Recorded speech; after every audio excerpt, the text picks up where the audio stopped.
নমস্কার, 7 নিউজ নেটওয়ার্কে আপনাদের স্বাগত।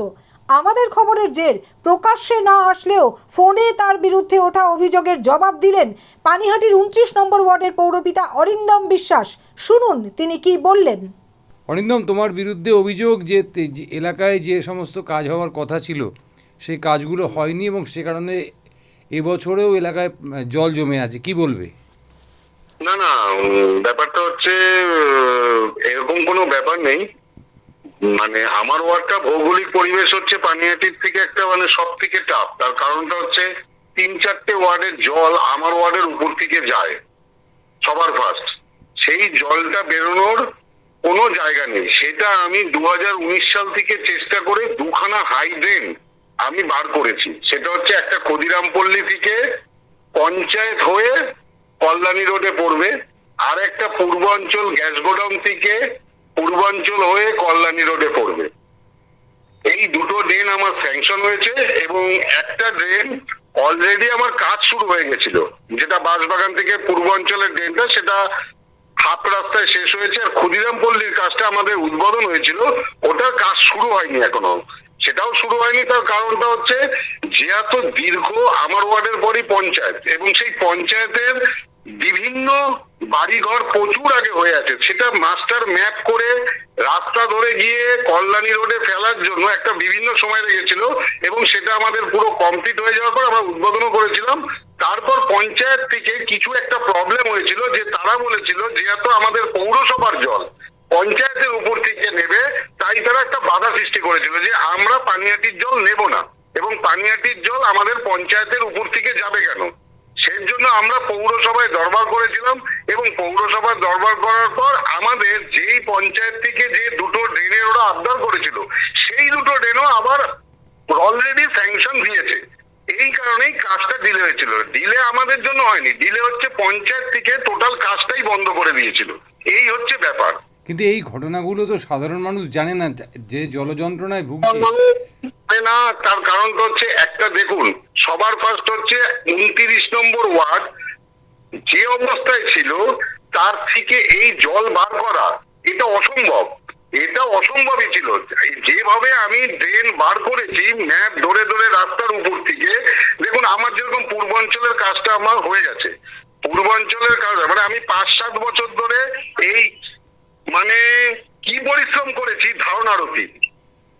কিন্তু পূর্বাঞ্চলেও তো জল রয়েছে এখনো পর্যন্ত। না, জল তো থাকবেই। তার কারণটা আমি বলছি, আপনি একটা চিন্তা করে দেখবেন যে 29 নম্বর ওয়ার্ডের জলটা পাস হবে কোথার থেকে। 29 নম্বর ওয়ার্ডের জলটা পাস হতে গেলে আপনার পঞ্চায়েত পড়ছে। সবাই বলছে আগে জল জমে থাকতো, জল এখন জমে বেরোচ্ছে না। আগে জলটা বেরিয়ে যেত কেন? আগে তো পঞ্চায়েতে বাড়িঘর ছিল না, কোনো কিছু ছিল না, পুরো ধানা মাঠ ছিল। সেই ধানা মাঠ থেকে জল বেরিয়ে কল্যাণী রোডে চলে যেত। দ্বিতীয় নাম্বার কথা হচ্ছে কল্যাণী রোডের রাস্তা হয়ে গেছে উঁচু, রাস্তা হয়ে গেছে উঁচু। ভৌগোলিক পরিবেশটা বুঝতে হবে, কল্যাণী রোডের যেই মাঠ পার হয়ে পুরো চলে যেত, মাঝখান থেকে উঁচু রাস্তা হয়ে গেছে। উঁচু রাস্তা হয়ে যাওয়াতে কি হয়েছে, ড্রেন ব্লকেজ হয়ে গেছে এবং যে কল্যাণী রোডের হাই ড্রেন হয়েছে সেখানে জল ফেলতে গেলে আপনার ড্রেনের উপর থেকেই ফেলতে হবে, ড্রেনের বাইরে আপনি ফেলতে পারবেন না।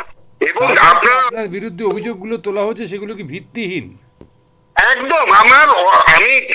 আপনি শুধু সাধারণ মানুষকে বলবেন যে আমি যে কাজটা করেছি এই দীর্ঘ এত বছর ধরে, তার পৌরসভার আধিকারিক থেকে ইঞ্জিনিয়ার থেকে সমস্ত যারা টেন্ডার পেয়েছে তাদেরও একদম, যেমন ক্ষুদিরামপল্লী নিয়ে আমি দেখলাম আজকে আপনার নিউজেই যে ক্ষুদিরামপল্লীর মানুষ বলছে, আমি আপনার মাধ্যমেই ক্ষুদিরামপল্লীর মানুষকে বলছি, আপনারা যে কোনো কেউ ওই এলাকার লোক যদি পৌরসভায় যান, গিয়ে দেখবেন যে লোক টেন্ডার পেয়েছে সেও কাজ করতে গেছিল এবং সেই উদ্বোধনের পর কাজেও হাত দিতে গেছিল, কিন্তু পঞ্চায়েতরা বলেছিল পানিহাটির জল পঞ্চায়েত দিয়ে যেতে দেবে না, তাদের এলাকার জল যদি যেতে হয় তাদেরও দুটো ড্রেন দিতে হবে।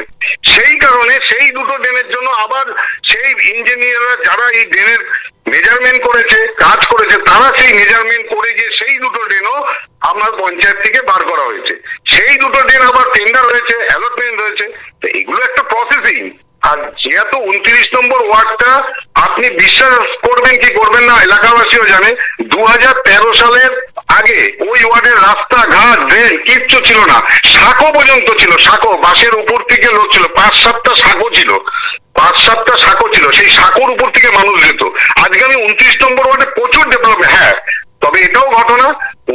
নম্বর ওয়ার্ডে আপনি যতই কাজ করুন আরো কাজ করতে হবে, কেন 29 নম্বর ওয়ার্ডটা এমন একটা ওয়ার্ড যেই ওয়ার্ডে আপনি সারা পানিহাটি পৌরসভারও যদি আপনি 50% কাজও যদি ওইখানের মধ্যে 20% নিয়ে যান তাহলেও সেই ওয়ার্ডে কাজ হবে।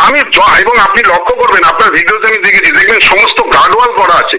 ওর একটা কথা বলেছে যে রাবিশ ফেলা আছে, সেই রাবিশটা দেখবেন কিছু রাস্তা ঢালাই হয়ে পড়ে, ওগুলো সব পথশ্রীর কাজ ছিল, পথশ্রীর। সেই পথশ্রীর কাজটা অবশ্যই আগামী দিনে হবে। আমি গার্ডওয়াল করে টেন্ডার করে সমস্ত কথা আমি আমাদের নবনির্বাচিত যে বিধায়িকা আছে তার কাছে আমি অবশ্যই রিকোয়েস্ট করব যে আপনি পানিহাটির যেরকম অতগুলো ওয়ার্ড আছে 29 নম্বরটা আপনি অবশ্যই আলাদা চোখে একটু দেখবেন, কারণ এই ওয়ার্ডটা খুব গরিব অঞ্চল। এই ওয়ার্ডের আমার সমস্ত কাজ অ্যালটমেন্ট করা আছে। যদি একটুখানি তদারকি করে পৌরসভার আধিকারিকদের সঙ্গে কথা বলে যদি কাজটা করাতে পারে তাহলে এলাকা অবশ্যই উপকৃত হবে, আমি এটাই আশা করি। অনেক অনেক ধন্যবাদ অরিন্দম তোমাকে। চন্দন সেনগুপ্তের রিপোর্ট 7 এবেক নিউজ নেটওয়ার্ক। আরও বিভিন্ন খবরের আপডেট জানতে হলে অবশ্যই সাবস্ক্রাইব করুন 7 এবেক নিউজ নেটওয়ার্ক চ্যানেলটি, কারণ আপনাদের একটা সাবস্ক্রিপশন আমাদের কাছে অত্যন্ত মূল্যবান। পাশাপাশি অবশ্যই ফলো করুন আমাদের হোয়াটসঅ্যাপ চ্যানেলটিও। জয় হিন্দ।